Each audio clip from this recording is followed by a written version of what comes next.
5 tanda bahwa malaikat, leluhur, atau dewa sedang berkomunikasi dengan manusia. Jika kalian mengalami salah satu atau beberapa tanda ini, bisa jadi entitas-entitas dari dimensi atas ini sedang berkomunikasi dengan kalian. Apa saja tandanya? Yang pertama, melihat angel number. Angel number sebenarnya adalah bentuk kebudayaan yang datang dari barat. Di Indonesia, kita tidak mengenal istilah angel number. Bahkan kebudayaan angel number ini tidak ada di Indonesia. Namun, kini banyak yang meyakini bahwa angel number adalah tanda kuat kalau malaikat sedang berkomunikasi dengan kita. Bagaimana ini bisa terjadi? Angel number adalah pola-pola angka berulang yang tak sengaja kita temui, seperti 1111, 2222, 1122, 1221, dan sebagainya. Ketika kita meyakini, apalagi bila kita meyakininya secara kolektif, kalau angka berulang ini adalah bentuk komunikasi dengan malaikat, maka keyakinan kolektif ini akan ditangkap oleh semesta, bahkan ditangkap oleh entitas-entitas dimensi atas yang frekuensinya sama dengan kita. Jadi, setiap kali kita mengalami keraguan atau kebimbangan, kita bisa saja akan menemukan angel number lagi sebagai bentuk komunikasi dari malaikat dengan kita, supaya kita tidak lagi bimbang atau ragu. Tapi, kalau di saya sendiri, saya lebih menilai bahwa melihat angel number itu sebagai metode yang cukup ampuh dalam meningkatkan kesadaran. Karena sebenarnya angka-angka berulang ini sudah ada sejak dulu sebelum kita mengalami kebangkitan spiritual. Hanya saja dulu kita tidak pernah menyadarinya. Kalau sekarang karena kita semakin sadar, maka diri kita sendiri pun akan semakin sering menangkap pola-pola angka berulang yang ada di sekitar kita.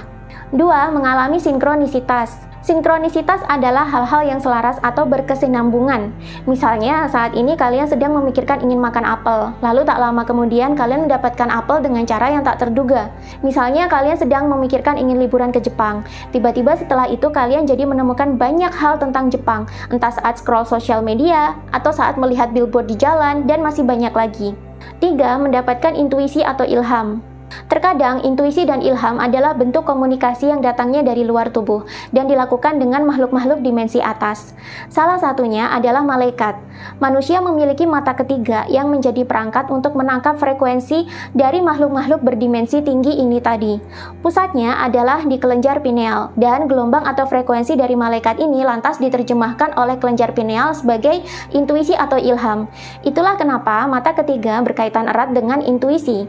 Makin terbuka mata ketiga manusia, maka makin tajam intuisinya dan makin banyak ilham yang ia peroleh. Ilham dan intuisi ini adalah informasi. Dalam agama-agama samawi, kontak manusia dengan malaikat ini begitu suci, sehingga apapun pesan yang diterima dianggap sebagai wahyu. Kalau orang Jawa menerjemahkan pesan-pesan ini sebagai wangsit. 4. Mengalami mimpi. Selain menerjemahkan gelombang-gelombang komunikasi dari malaikat sebagai intuisi atau ilham, kelenjar pineal juga memproduksi hormon melatonin yang mampu merubah informasi-informasi tersebut menjadi mimpi. Itulah kenapa kadang manusia bisa mendapatkan jawaban dari kebimbangannya dalam bentuk mimpi. Ini sebenarnya bukan hal yang mistis dan tidak masuk akal, sebab sekarang ilmu pengetahuan mulai bisa mendefinisikan mimpi dan menganalisa bagaimana manusia bisa bermimpi. 5. Mendapatkan penglihatan mistik. Selain dalam bentuk mimpi, hormon melatonin juga bisa menerjemahkan pesan-pesan yang ditangkap dari malaikat dalam bentuk penglihatan mistik. Penglihatan mistik ini sebenarnya adalah halusinasi yang dihasilkan oleh hormon melatonin saat kita bersinggungan dengan frekuensi entitas-entitas tertentu. Selain menghasilkan mimpi, hormon melatonin juga berperan dalam menghasilkan halusinasi dan imajinasi. Dalam pengalaman spiritual, halusinasi ini menghasilkan visual-visual penampakan atau citra makhluk-makhluk tertentu yang bentuknya mengikuti apa yang ada dalam memori pikiran bawah sadar manusianya. Itulah kenapa bentuk dewa dan malaikat di setiap negara bisa berbeda. Bahkan nama malaikat yang sama pun jika diterjemahkan visualnya oleh agama yang berbeda akan menghasilkan bentuk yang berbeda juga. Contohnya, nama malaikat yang sama dalam agama Islam dan Kristen bentuknya bisa berbeda. Agama Islam sendiri menyebutkan bahwa malaikat Jibril bisa mewujudkan diri dalam banyak rupa. Ini tentu saja bisa, karena yang memvisualisasikan perwujudan itu sebenarnya adalah hormon melatonin manusia dan sifatnya personal.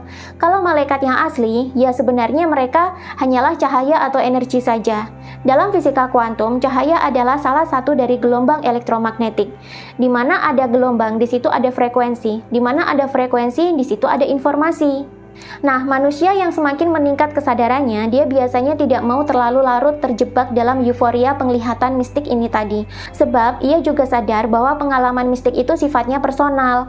Di sini, kesadaran manusia memainkan peran untuk memutuskan apa yang bisa manusia lakukan setelah menerima pesan-pesan dari komunikasi tersebut. Apakah penting untuk dilakukan? Apakah penting dan bermanfaat untuk disampaikan ke orang lain? Mata ketiga kita bisa saja menerima informasi dari dimensi atas kapanpun, namun kesadaran atau diri sejati kitalah yang memutuskan apa yang akan kita lakukan selanjutnya. Selengkapnya akan saya bahas dalam online class tanggal 15 dan 16 April besok ini. Di sini saya akan bahas tentang apa itu kesadaran atau diri sejati atau guru sejati. Bagaimana kita bisa menyadari atau menemukan diri sejati kita dan bagaimana metode yang aman untuk bisa menemukan hakikat diri sejati ini. Yuk join online kelasnya sekarang karena belum tentu akan diadakan lagi. Cek deskripsi video untuk informasi dan pendaftarannya.